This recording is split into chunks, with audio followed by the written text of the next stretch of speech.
بہت سارے YouTube channel بنے ہوئے ہیں جہاں ہر عام بندہ، اس کی داڑھی ہو یا نہ ہو، مولوی ہو یا نہ ہو، دین کا نالج رکھتا ہو یا نہیں رکھتا ہو، اپنا یوٹیوب چینل بنایا ہوا ہے اور وظیفے بتائے جا رہے ہیں، اس چیز کا وظیفہ، اس چیز کا وظیفہ، چھوٹی سی لے کر بڑی چیز کا، ہر چیز کا وظیفہ وہ لوگ بتائیں گے۔ تو کیا ہر کسی کے بتائے ہوئے وظیفے پر عمل کر لینا چاہیے؟ اس سے کوئی فائدہ ہوتا ہے یا نقصان کا بھی کوئی اندیشہ ہے؟ فائدہ تو اللہ دے گا، جس سے یہ بتانا یہ بھی رزق ہوتا ہے، اور کسی کے بتائے ہوئے پر عمل کرنا یہ بھی رزق ہوتا ہے۔ جیسے کہ بعض اوقات ڈاکٹر واقعی وہ پرفیکٹ ہوتا ہے، درست ہوتا ہے، یہ اینٹی بائیوٹک دیتا ہے، سائیڈ ایفیکٹ آتا ہے، کبھی گردے پہ اٹیک ہو جاتا ہے، کبھی آنکھوں پہ اٹیک ہو جاتا ہے، کبھی معدہ تباہ ہو جاتا ہے، یہ پریشانیاں آتی ہیں، اینٹی بائیوٹک سے زیادہ آتی ہیں، دیگر دواؤں سے بھی آتی ہیں، تو سائیڈ ایفیکٹ آتے ہیں۔ یہ عملیات کا یعنی کہ معاملہ ہے، تو عملیات میں بھی یہ ہوتا ہے کہ بتانے والا اگر ماہر ہو نا، ماہر ہو، اب ماہر کیسے ہو؟ آپ بولو کہ بھائی عمر بڑی ہے، داڑھی سفید ہے، یا یہ مذہبی آدمی ہے، یا پیر صاحب ہے، تو یہ بس ماہر ہے، ایسا نہیں ہوتا اس میں۔ یہ لائن ایک جیسے ڈاکٹر کی لائن ہے نا، تو اسی طرح یہ بھی ایک لائن ہے، اس کے لیے نہ پیر ہونا ضروری ہے، نہ علامہ صاحب ہونا ضروری ہے، نہ مفتی ہونا ضروری ہے، بے شک وہ عالم دین بھی نہیں ہے، تو اس کے لیے یہ صورت نہیں ہے۔ تو وہ ماہر اس طرح بنتے ہیں جیسے کسی ماہر کے ہاتھ کے نیچے انہوں نے پریکٹس کی ہو اور سیکھا ہو عملیات کو۔ اچھا، عملیات میں پھر اس کی زکاتیں ہوتی ہیں کہ جیسے کوئی تعویذ ہے تو بھئی اتنے لاکھ لکھ کر اس کے بعد اس میں ایک اثر پیدا ہوگا، اتنے لاکھ لکھنے ہیں اس کے۔ اچھا، اسی طرح اپنے لیے حصار پڑھنے ہوتے ہیں، بعض وقت گھنٹوں یہ اس کو پڑھنا پڑے گا، اور ڈیلی پھر یہ حصار باقی رکھنا پڑے گا، ورنہ جس کا علاج کیا، اب جیسے آپ نے چھو کیا، یہ تو عام طور پہ لوگ ایک دوسرے کو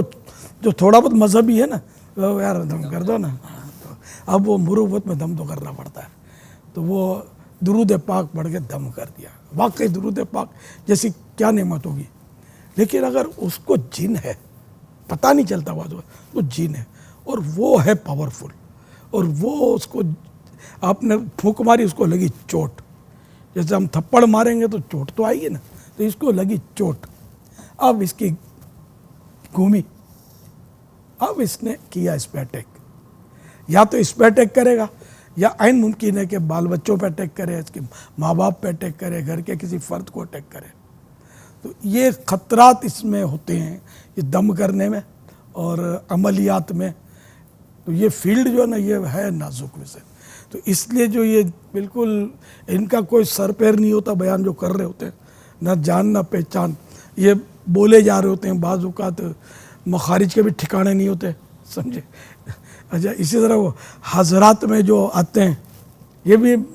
بس یا تو ڈمی ہوتے ہیں، جعلی، نقلی، یا پھر یہ کہ وہ جن ہوتا ہے اور بولتا ہے میں فلاں بزرگ ہوں، فلاں ولی اللہ ہوں، فلاں جگہ میرا مزار ہے، وہ یوں کر کے لوگوں کو بیوقوف بنا رہا ہوتا جن ہے، کیونکہ انسان کسی انسان کے اندر حلول کر ہی نہیں سکتا، نہ وہ حلول کرتا ہے، بس وہ بول رہا ہوتا ہے، قریب سے کہیں سے بھی بول رہا ہے، اس کا اندر تھوڑی ہو جا سکتا ہے، یا تو جن یا بھی ڈونگ بھی ہوتا ہوگا، بندے جمع کرنا ہو، تھوڑا مال ملی دے، نذرانے، شکرانے، یوں مطلب کئی جگہ دنیا جھکتی ہے، جھکانے والا چاہیے، تو لوگ ہیں بڑے پریشان، بھئی ان کو یوں لگتا ہے کہ ہماری پریشانی یہاں سے دور ہوگی، یہاں سے دور ہوگی، یہاں سے دور ہوگی، پھر ان کے ایجنٹ بعض اوقات گھومتے ہوتے ہوں گے کہ میرا بچہ ٹھیک ہو گیا تو میری ماں مرتے بچ گئی، بڑے پہنچے ہوئے بابا جی ہیں، بابا جی پھر پہنچا دیتے ہوں گے کہیں نہ کہیں، تو یہ نظام چل رہے ہیں، لیکن ہر بابا جی غلط نہیں ہوتا، ہر عامل غلط نہیں ہوتا، سارے عملیات ایسے نہیں ہوتے کہ وہ بھائی وہ کسی کا نقصان ہی کر دیں گے، عملیات اللہ اور رسول کے نام آیتیں، ان میں فوائد تو ہوتے ہی ہیں، میں کوئی شک نہیں ہے، لیکن ایک ان کی صورتیں، ان کی شرائط، اور یہ سب ایک